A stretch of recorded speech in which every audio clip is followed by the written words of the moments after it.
जब भी छुट्टी का दिन आता है ना, मैं कुछ इडली डोसा या अप्पे इस तरीके का नाश्ता तो बनाती ही रहती हूँ। पर कभी कभी क्या होता है, जब भी मैं इडली बनाती हूँ ना, तो बच्चे कहने लगते हैं कि मुझे डोसा खाना है और हस्बैंड कहने लगते हैं कि मुझे तो अप्पे खाने हैं। और छुट्टी के दिन हर किसी को अपनी अपनी मनपसंदीदा डिश तो खानी ही होती है। तो यही सोचते सोचते आज मैंने एक ऐसा बैटर बनाकर तैयार किया है ना, जिससे आप एकदम सॉफ्ट फ्लफी सी इडली भी बना सकेंगे। इसी बैटर से आप एकदम क्रंची डोसा भी बना सकेंगे और इसी बैटर से आप एकदम सुपर सॉफ्ट ऐसे अप्पे भी बनाकर तैयार कर सकेंगे। तो आप भी एक बार मेरे तरीके से इस बैटर को घर पर बनाकर रखिए और जब भी आपका मन करे ना, तब आप इसमें से कोई भी डिश एकदम फटाफट बनाकर तैयार कर सकेंगे। और इस बैटर को बनाना बहुत ही सिंपल है। एक बार इस बैटर को बनाकर आप 3 से 4 दिन के लिए रेफ्रिजरेटर में स्टोर करके रख सकते हैं। ये बिल्कुल भी खराब नहीं होता है। तो चलिए बैटर बनाना स्टार्ट करते हैं। तो बैटर बनाने के लिए यहाँ पर मैंने 3 बोल भरकर चावल ले लिए हैं। तो चावल आप कोई सा भी यूज कर सकते हैं, आपके घर में जो भी चावल अवेलेबल है आप 3 बोल भरकर वो चावल ले लीजिए। तो यहाँ पर मैंने चावलों को पहले से ही साफ करके ले लिया है। कई बार चावलों में छोटे छोटे कंकड़ होते हैं, इसीलिए चावल को भिगोने से पहले आपको अच्छे से साफ करके ही लेना है। तो यहाँ पर मैंने टोटल 3 बोल भरकर चावल पतीले में ऐड कर लिया है। तो इसी के साथ अब हम 1 बोल भरकर उड़द दाल भी इसमें ऐड कर लेंगे। यहाँ पर मैंने 3 बोल चावल लिए थे, तो ठीक उसी बोल से यहाँ पर मैंने 1 बोल उड़द दाल इसमें ऐड कर लिया है। 3 बोल चावल के लिए 1 बोल उड़द दाल, ये एकदम परफेक्ट मेजरमेंट है। चावल और उड़द दाल ऐड करने के बाद अब हम 1/4 बोल इतना पोहा भी इसमें ऐड कर लेंगे। जिस बोल से हमने उड़द दाल और चावल लिया है ना, ठीक उसी बोल से यहाँ पर मैंने 1/4 बोल इतना पोहा इसमें ऐड कर लिया है। इसी के साथ हाफ टी स्पून इतना मेथी दाना इसमें ऐड कर लेंगे। मेथी दाना ऐड करने से जो फर्मेंटेशन प्रोसेस है ना, वो बहुत ही बढ़िया होती है, इसीलिए यहाँ पर हमें मेथी दाना का इस्तेमाल करना है। यहाँ पर मैंने सारे इंग्रेडिएंट्स ऐड कर लिए हैं। तो अब हम इसमें पानी ऐड कर लेंगे और पानी बदल बदल कर इसे 2 से 3 बार पानी से अच्छे से साफ कर लेंगे। इससे क्या होगा, उड़द दाल चावल के ऊपर जो भी पाउडर वगैरह लगी होती है ना, वो पानी के साथ निकल जाती है और उड़द दाल और जो चावल है वो अच्छे से साफ हो जाते हैं। तो इसीलिए यहाँ पर हमें इसे पानी बदलते हुए 2 से 3 बार अच्छे से धो लेना है। तो यहाँ पर मैंने चावल और उड़द दाल को 2 से 3 बार पानी बदलते हुए अच्छे से पानी से साफ करके ले लिया है। इसके बाद चावल और उड़द दाल को सोक करने के लिए अब हम इसमें 2 से 3 गिलास इतना पानी ऐड कर लेंगे और इसे ढक कर 4 से 5 घंटे के लिए इसे सोक होने के लिए साइड में रख देंगे। यहाँ पर मुझे इसे रखे हुए 5 घंटे हो चुके हैं। तो चलिए अब हम इसे खोलकर चेक कर लेते हैं। तो ये देखिए, यहाँ पर आप देख सकते हैं चावल और उड़द दाल एकदम बढ़िया तरीके से फूल चुके हैं। अब दूसरी साइड यहाँ पर मैंने चावल और उड़द दाल को पीसने के लिए एक मिक्सी जार ले लिया है। तो इसी में भिगोए हुए चावल और उड़द दाल को अब हम मिक्सी जार में ऐड कर लेंगे। तो यहाँ पर मैंने चावल और उड़द दाल को मिक्सी जार में ऐड कर लिया है। तो अब हम इसी में थोड़ा सा पानी ऐड करके इसे ढक कर इसका एकदम स्मूथ पेस्ट होने तक इसे पीस लेंगे। तो यहाँ पर हमें इसे बिल्कुल भी दरदरा नहीं रखना है। जितना बारीक हम इसे पीस सकते हैं ना, उतना बारीक हमें इसे पीस लेना है। बस 1 से 2 मिनट बाद ही आप यहाँ पर देख सकते हैं मैंने चावल और उड़द दाल को एकदम बारीक पीस कर तैयार कर लिया है। तो यहाँ पर आप देख सकते हैं कितना स्मूथ जो है वो बैटर बनकर तैयार हो चुका है। ठीक इसी तरीके से हमें बाकी के उड़द दाल और चावल को भी पीस लेना है। थोड़ी देर बाद आप यहाँ पर देख सकते हैं मैंने सारे चावल और जो उड़द दाल का मिक्सचर था ना, उसे मैंने यहाँ पर एकदम बारीक पीस कर इस तरीके से एक पतीले में ट्रांसफर कर लिया है।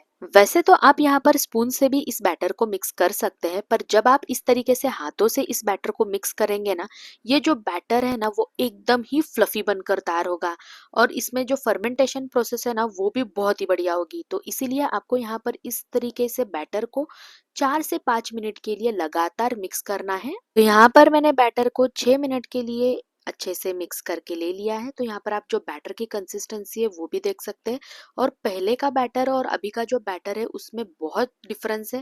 पहले का जो बैटर था वो इतना फ्लफी नहीं था जितना अभी दिख रहा है। तो इसीलिए ये जो मिक्सिंग प्रोसेस है ना, वो बहुत ही इम्पोर्टेंट है। यहाँ पर हमारा जो बैटर है वो फर्मेंट होने के लिए तैयार हो चुका है। तो चलिए अब हम इसे ढक कर 8 से 10 घंटे के लिए फर्मेंट होने के लिए साइड में रख देते हैं।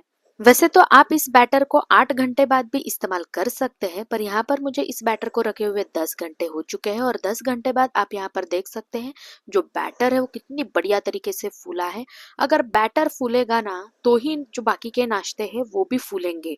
तो इसीलिए ये जो प्रोसेस है ना वो बहुत ही इम्पोर्टेंट है।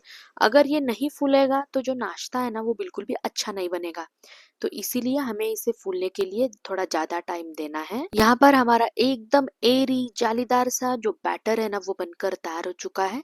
तो चलिए अब हम इस बैटर को एक बार अच्छे से मिक्स कर लेते हैं। बैटर को मैंने अच्छे से मिक्स करके ले लिया है, तो अब हम इसी में स्वादानुसार नमक ऐड कर लेंगे। फिर से इसे एक बार अच्छे से मिला लेंगे, जिससे हमने जो सॉल्ट इसमें ऐड किया है ना वो बैटर के साथ अच्छे से मिक्स हो जाएगा। यहाँ पर हमारा जो बैटर है वो एकदम परफेक्ट तरीके से बनकर तैयार हो चुका है। आप इस बैटर से एकदम नरम इडली, क्रंची डोसा और सुपर सॉफ्ट अप्पे बनाकर तैयार कर सकते हैं। नाश्ता बनाने से पहले अब हम सबसे पहले चटनी बनाकर तैयार करेंगे। तो आज मैं आपके साथ एक ऐसी चटनी की रेसिपी शेयर करूंगी ना, जिसे आप इडली, डोसा या अप्पे के साथ भी खा सकते हैं।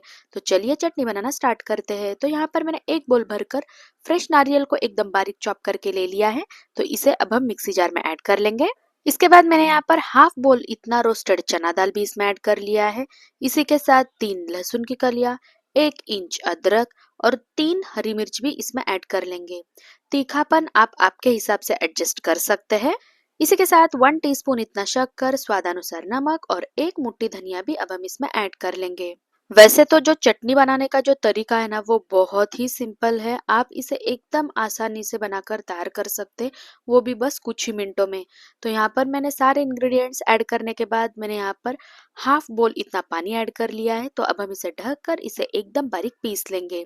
तो ये देखिए यहाँ पर हमारी जो चटनी है वो बनकर तैयार हो चुकी है। आप इस चटनी को डोसा, इडली या अप्पे के साथ भी सर्व कर सकते हैं। खाने में बहुत ही टेस्टी लगती है।